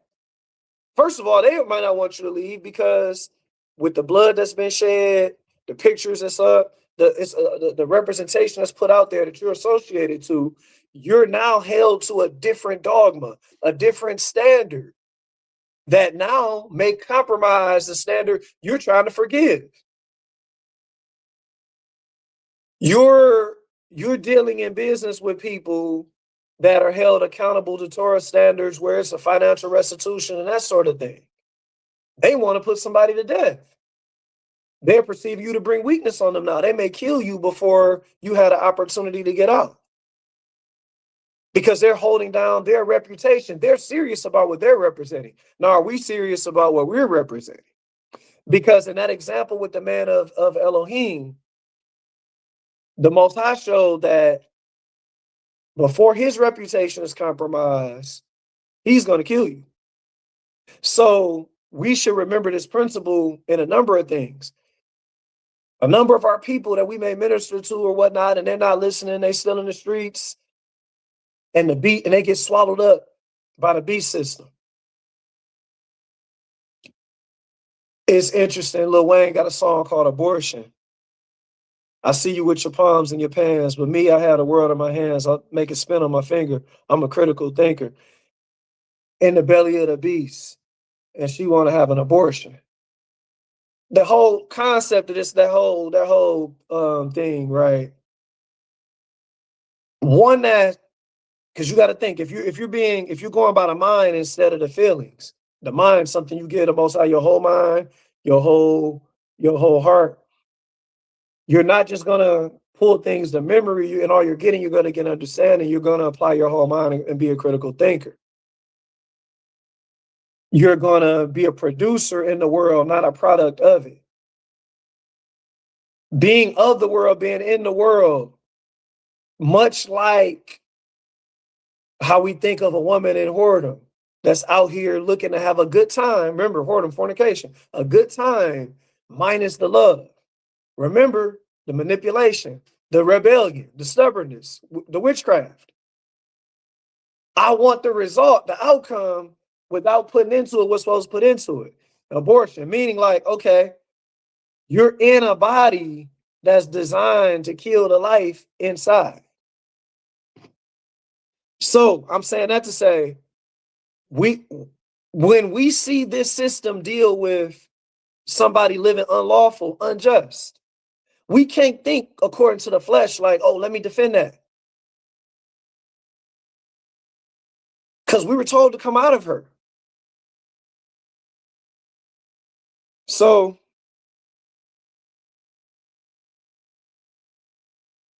Yahuwah held Israel accountable for keeping our agreement with the Gibeonite treaty in Joshua 9. After discovering that the Gibeonites, their deception, Joshua and the leaders decided to honor the treaty. Saul later broke the treaty by killing some Gibeonites. It led to a famine in Israel. 2 Samuel chapter 21, verses 1 through 6. David then made restitution, showing seriousness of keeping agreements, even ones made under false pretenses, because Yahuwah will not allow his reputation to be compromised. We have to be set apart. Yahuwah held Israel accountable for kept us accountable, keeping an agreement.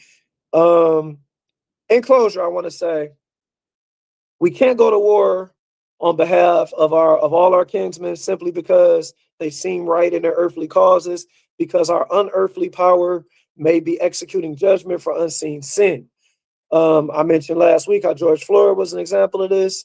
The people he is not dealing with who carry out his judgments as inspired by their own selfish causes will see judgment, because unlike the lion with the man of Elohim, they were not commissioned, but were just example of evil that Yah can use for the good of his will. Let's look at Genesis chapter 50, verse.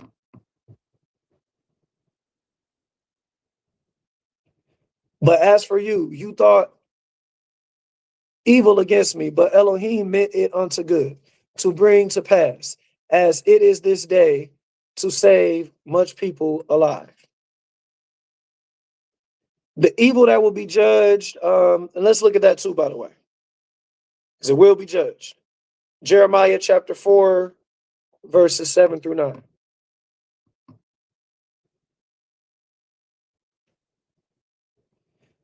The lion is come up from his thicket, and the destroyer of the Gentiles is on his way. He is gone forth from his place to make your land desolate, and your cities shall be laid waste without an inhabitant. For this gird you with sackcloth, lament, and howl, for the fierce anger of Yahuwah is not turned back from us. And it shall come to pass at that day, saith Yahuwah, that the heart of the king shall perish, and the heart of the princes and the priests shall be astonished, and the prophet shall wonder. So don't think anybody has a divine, inspired, supreme right over, just injustice to us. They've been allowed authority and abuse of that. They have what they have coming back to them. His reputation won't be defamed. Unlawful judgment, like how we receive in the kingdoms we've been dispersed to, for matters we've done, no wrong. We are not even lawfully in captivity, meaning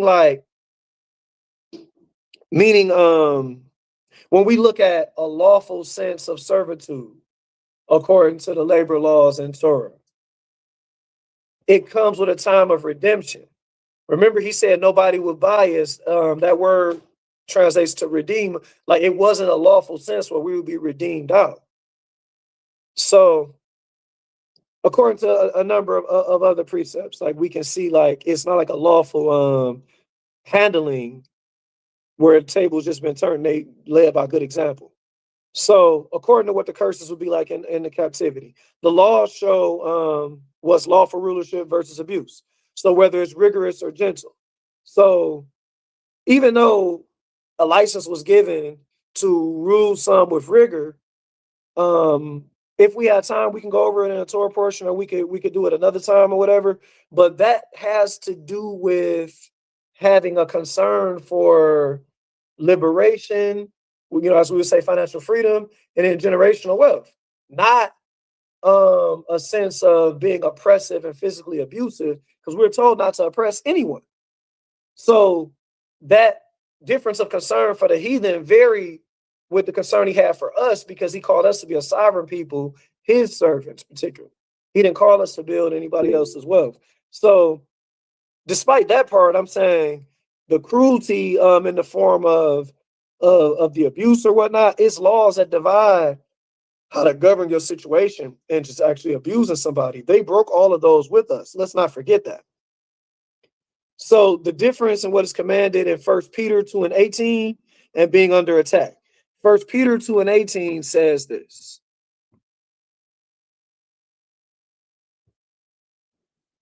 Servants, be subject unto your masters with all fear, not only to the good and gentle, but also to the froward. For this is thankworthy, if a man for conscience toward Elohim endure grief, suffering wrongfully. For what esteem is it if, when you be buffeted for your faults, you shall take it patiently? But if when you do well and suffer for it, you take it patiently, this is acceptable with Elohim. For even hereunto we were called, because Hamashiach also suffered for us, leaving us an example that you should follow his steps, who did no sin, neither was guile found in his mouth, who when he was reviled not again, when he suffered, he threatened not, but committed himself to him that judges righteously. So 1 Thessalonians 5, verses 12 through 13.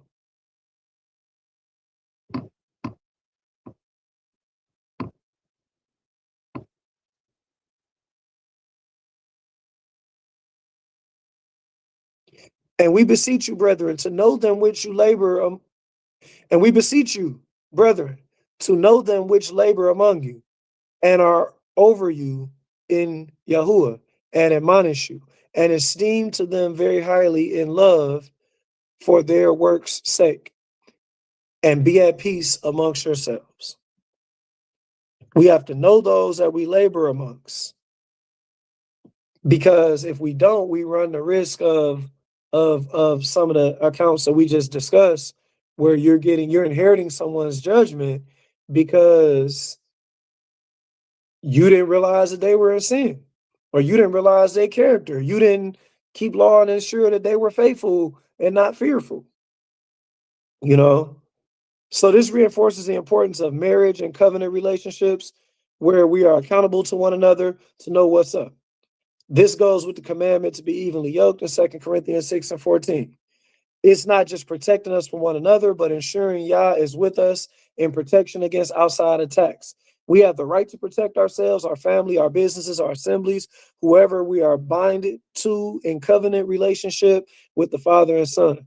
Yah is not going to let anyone stand in the way of his work, whether he knows it's people in service for their gods at enmity who stand in the way of what he has for us and cause us to collect, like with the Canaanites when we got our land, or it's time to go from Egypt before when we were being held captive. But even while we know by his word that he won't deal with us as a nation again until Hamashiach returns and those prophecies are fulfilled.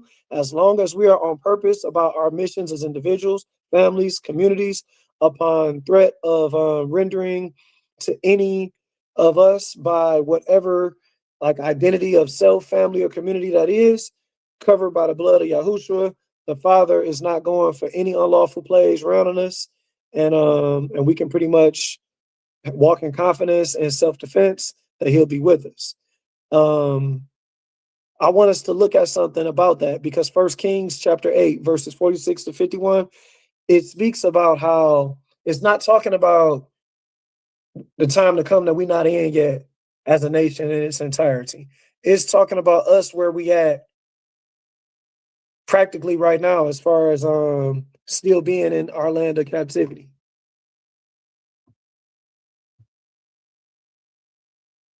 Hope given to us so we don't have to think we're supposed to just lay down and accept destruction. But the same thing that we were held accountable to back in the day, we're held accountable to now. Meaning the same thing that got him to not be with us then, don't think he's just going to not be with us by default now. So I'm going to read verses, I think 46 through like 51. If they sin against you, for there is no man that sins not, and you be angry with him and deliver them to the enemy so that they carry them away captives unto the land of the enemy, far or near.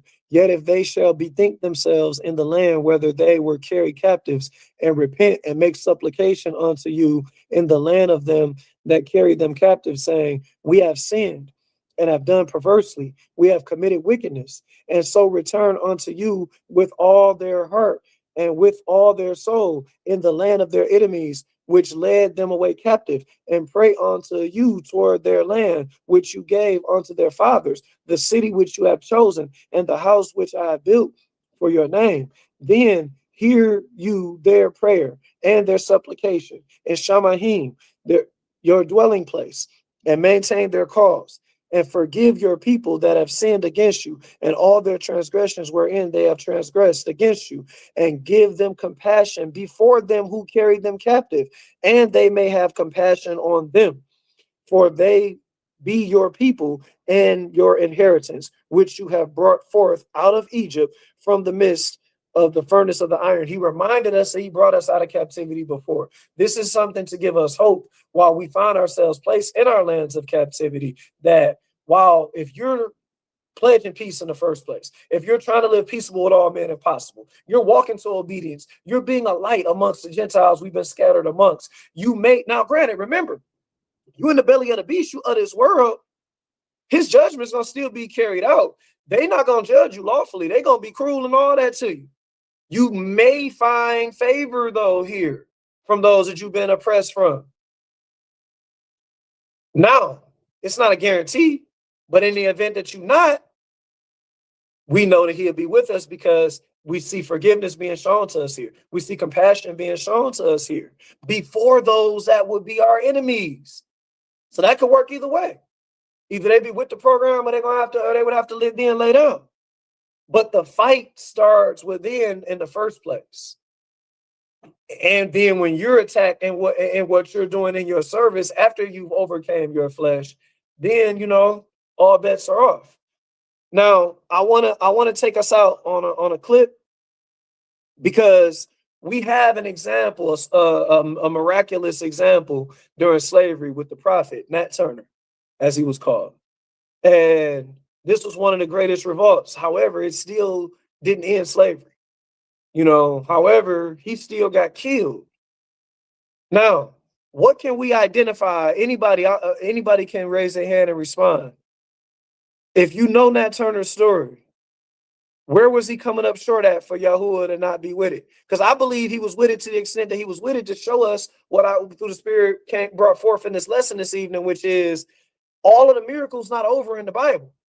When y'all saw a few tens of thousands or just a few hundred people against tens of thousands and we prevailed, and he told us how he chose us not because we were the greatest in number and all of that. Well, we was in a situation where we had been dispersed, broken up, not even speaking the same languages, in chains, and we still got as far as we did because he was trying to show us something. Us united in faith, the truth, Not the thing that's making us unlawful, where we not really even repenting to the true Mashiach in his image through literal or character, but in truth, he was going to be with us. But we was held accountable to something according to that truth. Does anybody know where Nat Turner and his crew then went wrong? Let's go back to the law. Deuteronomy chapter 20, verse 8.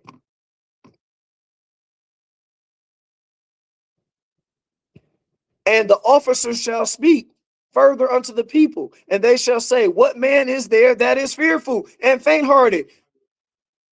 Remember, he told us to be of good courage. That was law. And a faithful. He was rolling with some cowards. The cowards, that's why they tried to set me up. Had soft chump suckers with me, so indeed they wet me up. It's practical, man. It's very much practical. He was rolling with some fearful cats. They ended up giving him up. We could have had a modern day miracle story right then and there. But again, he erred, not knowing those he labored amongst. It was about all his people according to the flesh versus those that need to come, which is those that's walking according to faith. So, Tasser, you got a clip for us, right? I want us to, you to take us out with that. You send it to me. Sheriff Lucius D. Emerson. Oh, yeah. Play that for us. See, these are examples we don't hear about. You know, they'll let you know. Even with Nat Turner, they're going to cherry pick on that one. They don't really want you to know what was his inspiration. They don't want you to know he was in the truth, as was Harriet Tubman. But they'll tell you the ones that had some strides, but, you know. But at the same time, we have an example here we're about to show where he didn't join on nobody. He knew what he was about, and he knew what time it was. And he responded accordingly. The Most High was with him.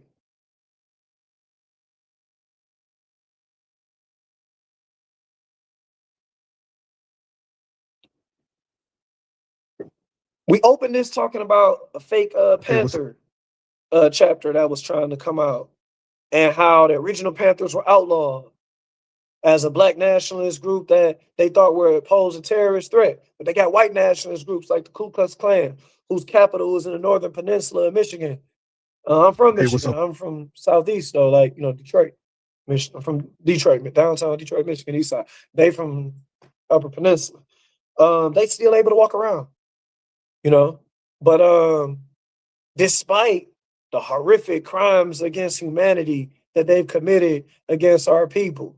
Now, he didn't take his power to say, hey, you know, this is the last straw. Now that it reached me, I'm about to free all my people, because again, Yah's people is going to be called after. He calling the heathens, everybody that's following after heathenism, everybody that let their ignorance get leverage, you know. But those is being called after his name is those is going to be faithful this time. He's not rolling with no cowards this time. But I want us to have hope. So let's check this clip. Up, everybody. Listen, I taught history for about 20 years in middle school, and I didn't like it because it didn't put us in a good light. The stuff that's coming out now, because of this internet, I love it. Check this out right here. I want you to remember this name, Mr. Lucius Emerson, out of Tuskegee, Alabama.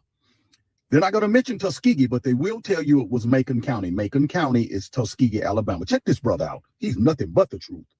Oh. Alabama elected a black sheriff in 1966, and the Klan put a $50,000 bounty on his head, but what Lucius Emerson did next made them regret it forever. When every white deputy quit, Emerson hired Vietnam veterans who killed for America and now killed for justice. His deputies didn't arrest Klan members. They disappeared them. 17 Klan leaders vanished during his 8 years.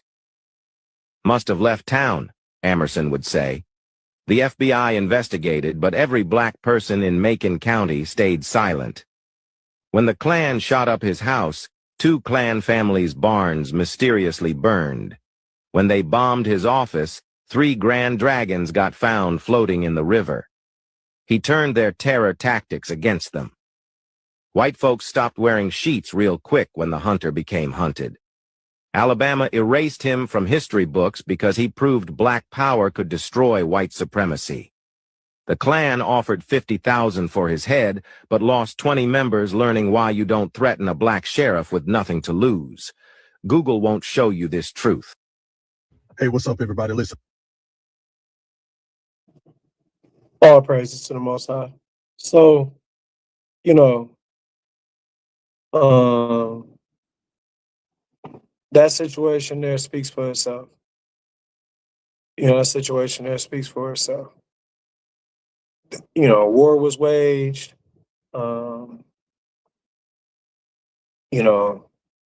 It seemed like he tried to deal peaceful, but here's the thing, though. I got another clip too of them actually interviewing him, and he was definitely like a peaceable guy. Mm-hmm. You know what I'm saying?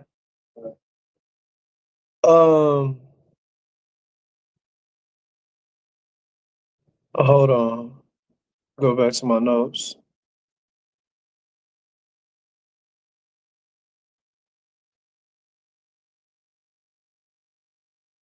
Oh, right.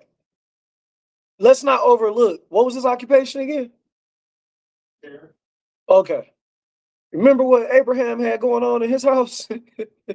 So my point is this. Let's not lose sight on the practical applicability or practical application, rather, of what's given to us. Let's not lose sight on that. And let's not think preparing ourselves in defense is something we don't have to be concerned with because we got no shot at defending ourselves anyway. No. We see somebody that was of the nature that he called his friend. He was running his house military style. It was that level of discipline, the way Abraham ran his house. His servants at the snap of a finger could be ready to be on go and assemble as an army. Sheriff Lucius D. Emerson, he's having tactical training already. He's understanding how to handle weapons. He's physically fit to be able to protect and serve. So I'm not saying everybody in the same career path of some sorts. I'm definitely not advocating for anybody fighting on behalf of their system, while I respect those that may give us some representation on the force or whatnot. But in any event, we got to go where the Most High calls us. But we got to take self-defense as a core academic subject. You already can't tell me that reading and writing is more important than physical education, because what good do I need to know how to read and write if I'm dead? You know what I mean? So, being alive is one thing in the first place. Different means of physical activity and sports that provide a catalyst to learn principles that are achieved to our spirituality as far as those principles go. And that varies from people's interests and whatnot. But everybody needs to know how to defend themselves. What good is it to know how to do somebody's taxes? They can just slap you around and make you do them for free. But with that, I want to yield. Do we have any questions from anybody? I apologize. Last week I ain't asked if we had any questions. I know we went for a while, like we lost a few people. But if there are no questions, though, I appreciate the opportunity to build with everybody. For you to lend me your hearts to be touched, and prayerfully, through the Spirit, we can walk in solid faith and confidence, contrary to fear.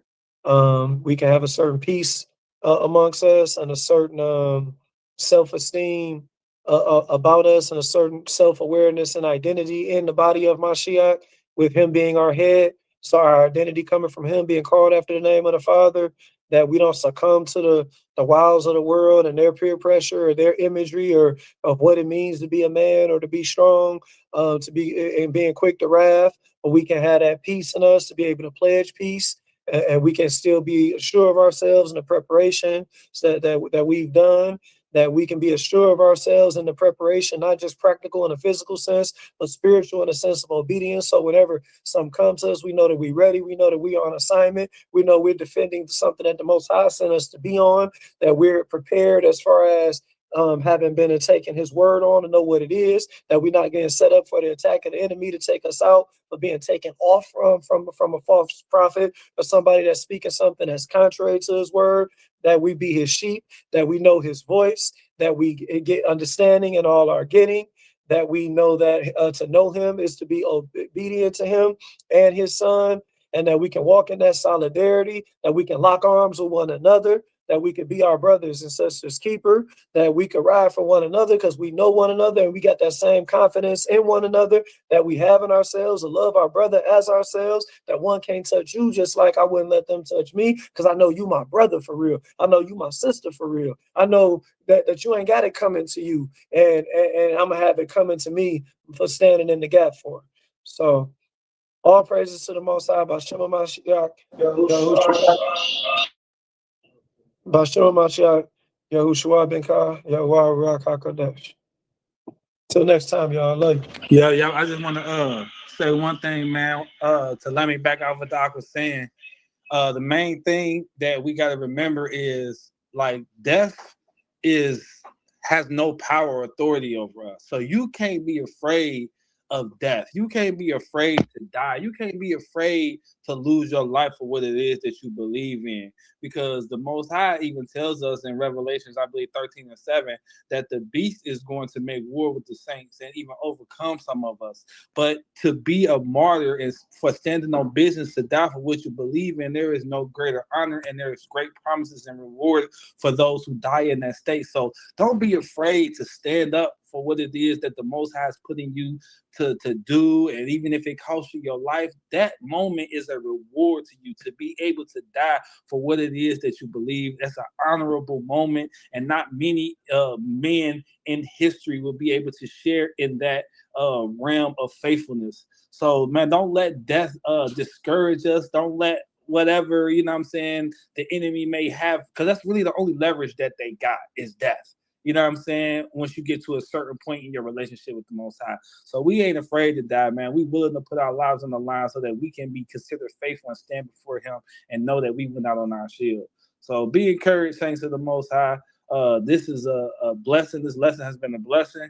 And I just want everybody to know, man, that there is a time to sit. There is a time to fight. There's a time to pray. There's a time to pick up your sword, you know what I'm saying, and strike.